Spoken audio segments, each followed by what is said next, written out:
कैकेयी का दोष नहीं है, सरस्वती ने बुद्धि बदल दिया, भ्रष्ट कर दिया, तो सरस्वती का दोष है। भरत जी बड़े चिंतित कि अब लीजिए, महारानी कैकेयी की बुद्धि भ्रष्टता की बात तक तो थी, लेकिन अब सरस्वती की बुद्धि भ्रष्ट हो गई, तो बुद्धि सरस्वती की भ्रष्ट तो तभी हुई होगी जब उनकी बुद्धि किसी ने भ्रष्ट की हो। और जब भ्रष्ट करने वाला का पता लगाया तो ऐसा व्यक्ति खड़ा दिखा कि भरद्वाज तो तुरंत हाथ जोड़ने लगे। क्यों? सरस्वती ने, लगता तो ये है कि देवताओं के कहने पर ऐसा किया था, लेकिन जब श्री भरत जा रहे थे तो एक बार फिर से सरस्वती को देवताओं ने बुलाया। आधा काम तो आपने कर दिया, भरत लौटाने जा रहे, आधा काम और कर दीजिए। क्या बोले? भरत की बुद्धि किसी तरह से पलट दीजिए, भरत की बुद्धि को ऐसा कर दीजिए कि वो न जाए चित्रकूट में। तब सरस्वती ने सोचा इनको पता ही नहीं, इनके कहने से मैंने थोड़ी किया था, तब कौन कराने वाला था? बोले तब कछु कीन राम रुख जामी, वो तो श्री राम ही कह रहे थे करो करो। क्यों? बोले भरत को जब तक कष्ट न दे हम, बड़ी निष्ठुर योजना लग रही। उसका अभिप्राय क्या है कि जैसे कोई सोना को आग में डाल दे और देख करके लगे कि यह स्वर्णकार कितना कठोर है कि सोने को अग्नि में डाल रहा है, तो नहीं समझ रहा, क्योंकि सोना जो है तो अग्नि में उसकी चमक और बढ़ेगी। कनकहि दाम चढ़ई जिमि दाहे, तिमि प्रियतम पद प्रेम निभाए। जिस प्रेम की अग्नि में जले बिना किसी प्रकार, जैसे सोने की परख जो है केवल दिखाई देने वाली चमक से नहीं है, वह स्वर्ण में और चमक करके खराब उतरे तो खरा है। मानो वस्तुतः श्री भरत की दिव्य प्रेम की महिमा को प्रकट करने के लिए प्रभु जानते हैं। जब तक भरत के हृदय में यह आघात न लगे, ये कष्ट न हो, क्योंकि बन चले जाते तो श्री भरत के लिए कलंक की क्या बात। श्री भरत को तो बार बार यह बात मन को बेधती है कि मुंह समान को पाप निवासी, जेहि लगी सिय राम वनवासी। कब मैं सब सच अनर्थ करे तू, सारा अनर्थ जो कुछ हुआ वो मेरा ही है। और यह जो उनकी व्याकुलता है, इसी ने तो उनके हृदय के छिपाए हुए प्रेम को प्रकट कर दिया। सत्य तो है कि अपने प्रेम को श्री भरत सामने आने ही नहीं दे रहे थे। प्रभु ने निर्णय किया कि मैं ऐसी चोट पहुंचा दूंगा कि वो जैसे किसी को चोट लगने के बाद कराह उठे। इसी प्रकार से श्री भरत का जो वास्तविक प्रेम है वो तो इस कलंक और विरह से ही, और इसीलिए महर्षि भरद्वाज ने कहा भरत तुम कहां भरत कलंक यह हम सब कहां उपदेश। मानो हम ये मानते थे कि प्रेमी को बड़ा यश मिलता है, भक्त को बड़ा यश मिलता है, लेकिन आज तुम्हें देख करके लगता है कि इतना कुछ होने के बाद भी हम लोगों के लिए तो कल्याणकारी उपदेश मिल गया कि सचमुच प्रेम क्या होता है। अब पता चलता है कि कितना बड़ा तुम्हारा प्रेम। और यही बात गोस्वामी जी कहते हैं कि प्रेम अमीय मंदर विरह भरत पयोधि गंभीर, मथि प्रगट सुर साधुहित कृपा सिंधु रघुवीर। दही बहुत सुंदर जामन दे करके जमाई हुई दही है, और दही में जब मथानी कोई डाले और जोर से उसको मथने लगे तो दही के तो टुकड़े टुकड़े हुए रहे। पर कठोरता के पीछे तो यही तात्पर्य है कि बिना इस मंथन के मक्खन कैसे निकलेगा, नवनीत कैसे निकलेगा। इसलिए भगवान जो है, मानो श्री भरत का प्रेम और उनके द्वारा प्रेम की व्याख्या के लिए ही इस प्रकार के एक निष्ठुरता का नाटक करते। और इसलिए सर्वत्र मानो भक्त के प्रेम की वही परीक्षा है जब उसको प्रियतम के प्रेम में प्रेम ही प्रेम दिखाई दे, उसमें कभी न्यूनता या कमी का दर्शन न हो। इसलिए अब वहां पर बड़े महत्व का सूत्र है श्री भरत को समाचार मिल गया, पर क्यों नहीं गए? मानो श्री भरत का तो एक नियम है, जो कुछ करते हैं वो प्रभु की पादुका से आज्ञा लेकर, और वो पादुका नहीं है। भरत मुदिता अवलंब लहेते अस सुख जस सिय राम रहेते। मानो बाहर से तो भरत वियोगी है, और जब एकांत में पादुका के पास जाते हैं तो मानो श्री सीता जी और श्री राम ही विराजमान है, और मांग मांग आए सुकरत, आज्ञा मांगते हैं। इसका राज्य कार्य को, इस समस्या का कैसे समाधान किया जाए? मानो श्री भरत के सामने जब यह प्रश्न आया तो गोस्वामी जी ने गीतावली रामायण में लिखा है कि श्री भरत व्याकुल हो गए सुन करके, लेकिन एक बार जब उन्होंने पादुका के सामने जाकर के ध्यान किया तो मानो एक संकेत मिला, भरत तुम सेना लेकर के आओगे तो तुम्हारे भक्ति और प्रेम की महिमा, मुझसे कितना प्रेम करते हो, यह संसार के सामने अवश्य प्रकट होगा। लेकिन क्या तुम भी यह मानते हो क्या कि मैं तुम्हारी सहायता के बिना रावण को नहीं जीत पाऊंगा? ऐश्वर्य का ध्यान दिला दिया। बोले माधुर्य में व्याकुल होना तुम्हारा ठीक, पर मैं तुम्हें पता है ना। और गोस्वामी जी ने बहुत सुंदर काव्यमयी कल्पना किया। आप बड़े परोपकारी, और कोई आपसे आकर के कह दे कि आकाश फट गया, चलिए सुई लेकर के उसको सिए। और सचमुच आप इतने बुद्धिमान निकले कि एक लंबी सुई या सूजा लेकर के फटे हुए आकाश को जोड़ने जाए। तुलसीदास मानो श्री भरत को लगा कहां से, मैं सोचने लगा प्रभु संकट में है, प्रभु बड़े विपत्ति में है। इस समाचार सुनकर के हमारा जाना तो उसी प्रकार है कि तुलसीदास बिदरो आकाश सो कैसे के जात सियो है। अगर आकाश फट गया यह सूचना मिले तो कौन धृष्टता कर सकता है? मानो सूत्र यही था कि वो भगवान जैसे भक्त की महिमा प्रकट करते हैं। मानो यह सिद्ध हुआ ये नहीं, प्रभु के पास क्या प्रश्न है? प्रभु तो एक लीला कर रहे हैं, एक नाटक कर रहे हैं, और उस नाटक में उन्होंने जो पाठ मुझे दिया है वही करना चाहिए। हमें यह दिखाने के लिए प्रयत्न नहीं करना चाहिए कि मैं कितना उनसे प्रेम करता हूं। वस्तुतः यह प्रेम का जो रहस्यमय प्रेमी और प्रियतम के रूप में यह संकेत है। श्री सीता जी ने लक्ष्मण से कहा तुम सुन रहे नहीं हो, कितने संकट में पड़े हुए हैं तुम्हारे भ्राता, पुकार रहे हैं तुम्हारा नाम लेकर के। और सुन करके क्या हुआ? लक्ष्मण हंसने लगे। श्री किशोरी जी के आंख में आंसू है, व्याकुल होकर के कह रही हैं तुम्हारे भाई पर संकट पड़ा हुआ है। हंसने लगते हैं। हंसने लगी तो और क्रोध आ गया। संकट सुन के अब तो हंस रहे हो?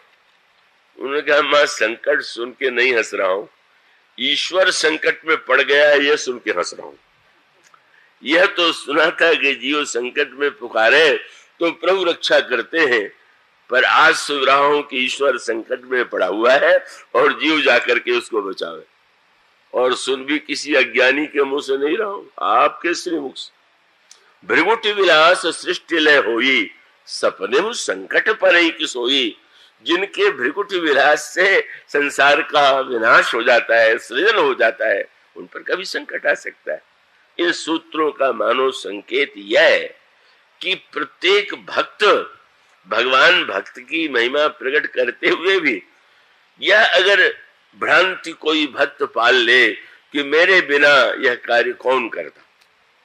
हम लोगों का स्वभाव है, बस कल्पना ये कर लेते हैं कि हम नहीं होंगे तो क्या होगा। अरे सृष्टि इतनी रही, अब भी है और जाएगी, जब होना है। और प्रेम के संदर्भ में भक्त जो है उसको तो वही अनुभव होना चाहिए। और उस अनुभूति के लिए ऐसे प्रसंगों में प्रभु ने कैसा अनोखा मिलन करा दिया, श्री भरत जी का हनुमान जी का। क्या कि दोनों ही नहीं, दोनों को अपने में विशेषता नहीं दिखाई पड़ी। एक ऐसे प्रेमी को भेज दिया जो लंका के युद्ध में उनके साथ, और एक ऐसे प्रेमी से मिला दिया जो आया ही नहीं युद्ध में। और मानो संकेत ये था कि दूर रहने वाला भी उतने प्रेमी है जितने तुम प्रेमी। तुम ये कल्पना न करना। और यही अनुभव लेकर के हनुमान जी लौटे। अरे मेरे मन में प्रश्न था कि प्रभु तो श्री भरत की नित्य प्रशंसा करते हैं, लेकिन श्री भरत इतनी प्रशंसा करते हैं पर वो तो कभी सुध ही नहीं लेते, संकट में नहीं आए। और इसीलिए जब प्रभु ने हनुमान जी को हृदय से लगा करके कहा, हनुमान तुम्हारे ऋण से मैं मुक्त नहीं हो सकता हूं, लक्ष्मण जी का ये की मूर्छा तो तुम्हारे औषधि से दूर हो गई। हनुमान जी ने चरणों को पकड़ कर कहा, प्रभु लक्ष्मण जी की मूर्छा तो मेरी दवा लेने से दूर हुई, पर मैं तो भरत के बाण से मूर्छित होकर के सत्य समझ पाया। आपने बड़ी कृपा कर दिया कि मुझे भी मूर्छित करा दिया। मैं गर्व पालना मत कि हम मूर्छित को बचाने वाले, तुम अपने को तो मूर्छित होने से बचा लो। और प्रभु कैसी विलक्षण मूर्छा थी। अगर श्री भरत ने मुझे मूर्छित न किया होता तो मैं शायद भ्रम में कहीं न कहीं अभिमान पाल लेता। क्या जब लक्ष्मण जी को मेघनाद नहीं उठा पाया तो मैंने उठाया, जब लक्ष्मण जी के लिए वैद्य लाना था तो मैं ले आया, दवा लेनी थी तो मैं ले आया। सबसे कहीं ये भ्रम न हो जाए कि मैं न होता तो इतने सारे कार्य कौन करता। और प्रभु मैं जब नीचे गिरा तो आश्चर्य हुआ कि मैंने देखा कि जिस पर्वत को मैं लेकर के आया था वो आकाश में था। भ्रम मेरा दूर हो गया। क्या अगर मैं उठाए हुए होता तो पर्वत भी तो गिर पड़ता। लग रहा था मैं उठाए हुए हूं, उठाए तो कोई दूसरा ही था। मुझे लग रहा था कि मैं दवा लेकर के आया, पर मूर्छित होने के बाद दवा का पहाड़ सामने, मेरी मूर्छा दूर नहीं। और जब श्री भरत ने मेरी मूर्छा दूर करने के लिए किसी अयोध्या के वैद्य को नहीं बुलाया, किसी और औषधि नहीं बुलाई, और उन्होंने जब ये कह दिया कि जो मोरे मन बचारु काया, प्रीत राम पद कमल अमाया, तो कभी हो मृगत समसूला, जो मोह पर रघुपति अनुकूला।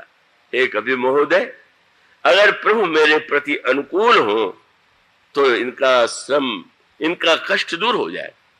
हनुमान जी की मूर्छा दूर हो गई। बोले प्रभु, तब मुझे लगा कि मैंने क्या किया। लक्ष्मण जी मूर्छित हो गए तो दवा लेने के लिए मैं इतनी दूर चला गया, दवा तो वहीं थी। और देखिए ना, भरत जी ने वहीं पर मेरी मूर्छा दूर कर दी। हनुमान जी, भरत जैसा विश्वास मुझ में होता तो मैं भी तो वही वाक्य दोहरा सकता था जो भरत जी ने मेरे विषय में दोहराया। मानो भक्त की जो दृष्टि है, भगवान की जो अद्भुत लीला है, इसलिए यह तापस प्रसंग कई दृष्टियों से उसका रहस्य है। यही के बाद भगवान राम आगे चल करके चारों विद्यार्थियों को लौटा देते हैं, निषाद राज को लौटा देते हैं। क्यों? निषाद राज ने जब तापस को देखा, बोले अब मैं सोच रहा हूं कि इनका कोई परिचित ही नहीं। अरे इनके तो ऐसे अनोखे अद्भुत भक्त और प्रेमी हैं कि मैं उनके सामने कुछ हूं ही नहीं। और ऐसी परिस्थिति में यह गर्व पालने की आवश्यकता नहीं है कि मुझे छोड़ के इन्हें कौन मार्ग दिखावेगा, कुटिया कौन बनावेगा। मानो उस लीला का उद्देश्य यह था कि संसार में जिनका नाम है वही भक्त नहीं होते, जो नाम रहित हैं, जिनका नाम कोई नहीं जानता। ये नहीं कि भक्त होंगे तो बड़ा नाम होगा। जो नाम होने के लिए भक्त बनता है वो तो भक्त है ही नहीं। गोस्वामी जी ने इसीलिए अनेक अनेक भक्त पात्रों की वंदना नाम लेकर के किया, बड़े विस्तार से किया। लेकिन लिखने के बाद गोस्वामी जी को लगा कि लोगों को यह भ्रम हो जाएगा कि जितने पात्रों का मैंने नाम ले लिया है वो भगवान के ऊंचे भक्त हैं, उतने ऊंचे भक्त और कोई है ही नहीं, इसलिए उनका मैंने नाम नहीं लिया। लेकिन उन्होंने क्षमा के स्वर में कहा कि ये तो कवि की लाचारी है कि वह यदि कोई नाम भी लेगा तो कितने नाम लेगा। तो ऐसी स्थिति में उन्होंने कहा कि यह तो मैंने कुछ गिने चुने उन भक्तों का नाम ले लिया जिनका नाम संसार में प्रसिद्ध है। वो प्रसिद्ध नहीं होना चाहते थे पर प्रसिद्ध हो गए। पर वो पंक्ति आप पढ़िए जहां गोस्वामी जी कहते हैं रघुपति चरण उपासक जेते। और उपासक कौन कौन से हैं? बोले खग मृग सुर नर असुर समेत। पक्षियों में भी, मनुष्यों में भी, पशुओं में भी, असुरों में भी भगवान के अनेक भक्त हैं। रघुपति चरण उपासक जेते खग मृग सुर नर असुर समेते बंदों पद सरोज सब केरे। महाराज उतनी उच्च कोई कक्षा नहीं होगी। एक सज्जन बहुत पहले थे, वो बहुधा जहां सुन लेते थे कोई सन्यासी कोई महात्मा, तो उस समय वो रुपया और 4 आना 8 आना चलता था, तो कहते थे वो 2 आना साधु है, वो 4 आना है, वो 8 आना है, 12 आना है, 16 आना तो कभी किसी को उन्होंने माने ही नहीं। तो अब इसका अर्थ आप जिनका नाम नहीं लेकर के वंदना कर रहे हैं तो उतने ऊंचे भक्त नहीं होंगे। उनका नहीं भाई, रघुपति चरण उपासक जेते खग मृग सुर नर असुर समेते बंदो पद सरोज सब केरे। ये कौन से हैं? बोले जे बिनु काम राम के चेहरे। इतने निष्काम है कि कभी उन्होंने सामने अपने को आने ही नहीं दिया। उन परम निष्काम प्रेमियों की भक्तों की मैं वंदना करता हूं। इसलिए इस तापस प्रसंग के जो अनेक उद्देश्य है, उन अनेक उद्देश्यों को के द्वारा यह बताने की चेष्टा की गई और उसी के माध्यम से गोस्वामी जी प्रेम की व्याख्या करते हैं कि यह जो अनाम है, कोई नाम नहीं जानता, कोई प्रांत किस देश में, किस जात में, किस कुल में जन्म हुए, जिसका कोई नाम नहीं जानता, पर वो है कौन? गोस्वामी जी कहते हैं यही प्रेम जो है, साक्षात प्रेम, और मानो इसी के माध्यम से प्रेम की व्याख्या भी गोस्वामी जी कहते हैं श्री राम साक्षात परमार्थ है, तापस मूर्तिमान प्रेम है और ये प्रेम परमार्थ का मिलन है। और उस समय बहुत जो सूत्र है, जितने शब्द हैं, उन सभी शब्दों के पीछे जो रहस्य है, तापस कहने का तात्पर्य क्या है, लघु वयस कहने का तात्पर्य क्या है, और उससे भी आगे बढ़ करके कवि से पढ़ने वाला, ग्रंथ या सुनने वाला आशा करता है कि वो किसी के विषय में लिखेगा तो कुछ बतावेगा, परिचय देगा। पर गोस्वामी जी ने एक शब्द के द्वारा उन्होंने कहा मैं नहीं जानता। तुलसीदास जी महाराज उस समय की बात जाने दीजिए, आपको क्या लगा कि वो कौन है? और उन्होंने कहा कवि अलखित। कवि के लिए वो सर्वथा लक्षणों से दूर है, कभी भी उनको समझ नहीं पा रहा। और प्रेम का यह भी एक महानतम लक्षण है। कवि जो है का उसका स्थान अद्वितीय है, अद्भुत है। संस्कृत भाषा में भी और कहावतों में भी कवि को अत्यधिक महत्व दिया गया। जैसे आपने कहावत सुनी होगी, जहां न जाए रवि वहां जाए कवि। जहां तक सूर्य भी नहीं पहुंच पाता है वहां तक कवि पहुंच जाता है। पर जब गोस्वामी जी ये कहते हैं कि इन तापस के विषय में कवि नहीं बता सकता कि कौन, उसके पीछे मानो एक संकेत है। और उस संकेत को गोस्वामी जी ने अनेक प्रसंगों में कवि की व्याख्या के रूप में प्रस्तुत किया। ये गोस्वामी जी की रचना, और इस नाते गोस्वामी जी को महानतम कवि मान करके सम्मानित किया जाता है। पर कवि क्या है, कवि का लक्षण क्या है, कवि की सीमाएं क्या है, इसका भी संकेत गोस्वामी जी ने मानस में दिया। और कवियों के अनेक श्रेणियों का उन्होंने विभाजन किया। उन्होंने एक संकेत किया, कुछ कवि जो है वो बाल कवि होते हैं। बाल कवि तो बहुत शब्द प्रचलित है, बाल कवि न कह करके बाल व्यास या बाल हंस या बाल शब्द लगाते हैं। पर यहाँ गोस्वामी जी ने कहा कि जैसे बच्चे कोई तुकबंदी कर दें तो ऐसे तुकबंदी करने वाले बहुत कवि बड़ी संख्या में होते हैं, लेकिन कवि की कसौटी जो है ये नहीं कि अब साधारण लोग कहें कि वाह वाह बहुत बढ़िया आपकी कविता है। कई बार तो लोग पीछा छुड़ाने के लिए भी कह देते हैं बहुत अच्छी कविता, और ऐसी कहने की भूल कर दे तो कभी भी पीछा करते कि ये अच्छी है तो और सुनिए। अरे गोस्वामी जी कहते हैं कि गोस्वामी जी ने कहा जो प्रबंध बुध नहीं आदरही सो श्रम बाद बाल कवि करे। ये साधारणतया जो लोग वाह कर देते हैं, प्रशंसा कर देते हैं, तो वो नहीं जानते हैं वो तो बाल कवि हैं। बच्चों को उत्साह देने के लिए, पीठ थपथपाने के लिए भले कह दिया जाए, जिसको विद्वान, जिसका जो उसके अंतरंग में प्रविष्ट है, वो जिस कविता की सराहना करता है वही कविता वस्तुतः कविता है। संभवतः मुझे नहीं स्मरण था, पर अभी कहीं मैंने पढ़ा था, शायद एक दिन याद सुनाया कि नहीं सुनाया। यही विश्वविद्यालय के प्रोफेसर थे रघुपत सहाय फिराक, उर्दू के बड़े श्रेष्ठ शायरों में माने जाते थे। तो उनका संस्मरण अभी कुछ समय पहले मैंने पढ़ा तो मुझे लगा कि हाँ हाँ व्यक्ति, उसकी बातें बहुत अटपटी भले हों पर बड़े अक्खड़ और बड़े विद्वान थे। आया कि कोई शायरी का कार्यक्रम चल रहा था, उसमें फिराक ने भी कोई सुनाया। सामने एक व्यक्ति बैठा था, वो इतनी वाह वाह की झड़ी लगाई कि बस आज हर शब्द पर वाह वाह वाह वाह। जब वो कविता अपना गजल शेर पढ़ के उठे तो उसके बाद वो मंच से तेजी से बाहर की ओर चले।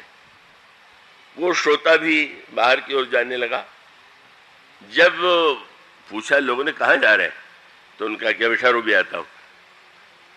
आए लौट करके आए, थके हुए थे। गए कहाँ थे आप? वो जो सामने बैठा हुआ वाह वाह कर रहा था उसको पीटने के लिए गया था। पीटने के लिए?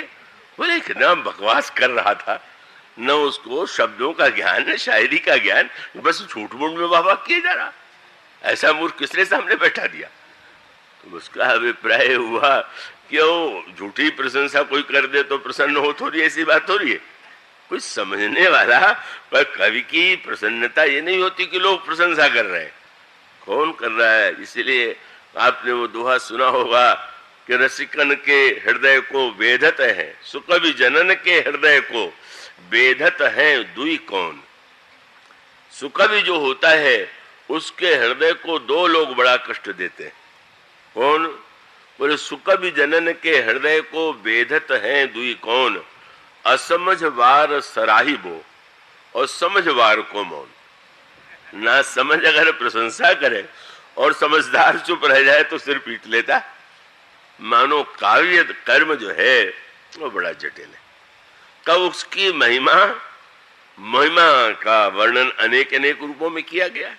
गोस्वामी जी ने तो कवि को लेकर के इतनी बार इतने रूपों में वर्णन किया, पर कवि की सबसे बड़ी विशेषता यह नहीं है कि वो सब कुछ कह डाले या सब कुछ कह डालने का दावा करे। कवि की श्रेष्ठता तब है जब उस स्थिति तक वो पहुंच जाए कि वो अपनी असमर्थता और असमर्थता का ही वर्णन करके मौन हो जाए। जो व्यक्ति हर वस्तु को निरूपण का दावा करता है वो कवि केवल अपनी विद्वत्ता के द्वारा लोगों को सम्मोहित करना चाहता है। पर एक स्थिति गोस्वामी जी ने जिन कवियों का वर्णन किया है, रामायण में अनेक कवि हैं और उन कवियों की अलग अलग कक्षा है। एक तो कुकवि हैं, एक बाल कवि हैं, एक सुकवि हैं, एक सुकवि के साथ उन्होंने उनको क्रमशः विभाजित किया। और विभाजन करने के बाद ऐसे प्रसंग आते हैं।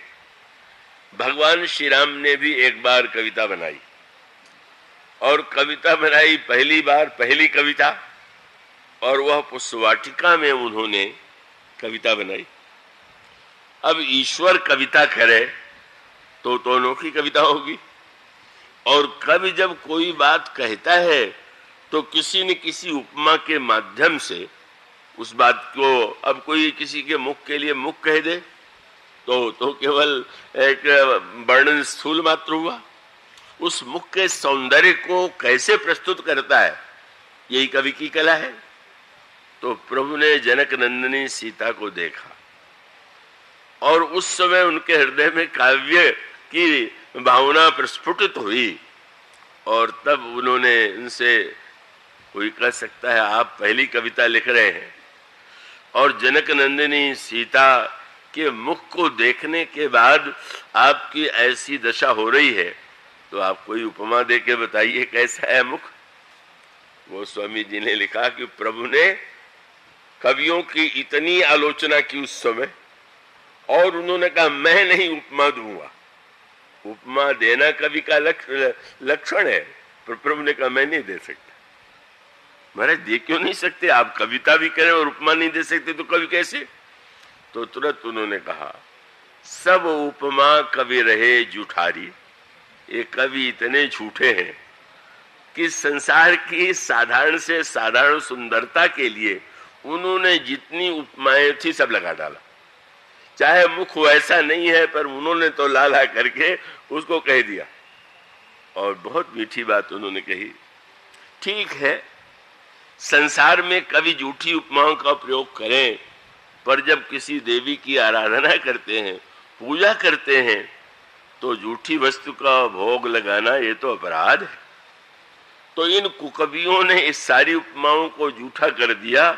सब उपमा कवि रहे जुठारी, के ही पटतरों विदेह कुमारी। जब सारी उपमाओं का प्रयोग देह कुमारियों के लिए हो गया तो विदेह कुमारी के लिए मैं कौन सी उपमा दूं? मैं कुकवि नहीं कहलाना चाहता। मानो भगवान राम की असमर्थता, जहां ईश्वर भी अपने को असमर्थ बना दे, वही उसकी सबसे बड़ी महिमा। अगर वो सामर्थ्य का प्रदर्शन करे तो उसका आनंद ही समाप्त हो गया।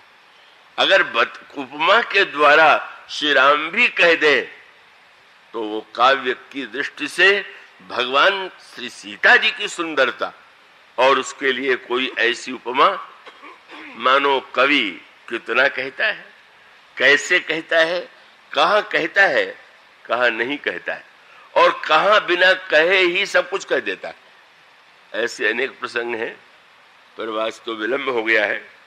वो स्वामी जी ने तापस के लिए कहा कवि अलखित, मैं शब्दों के द्वारा इनके विषय में कुछ नहीं कह सकता।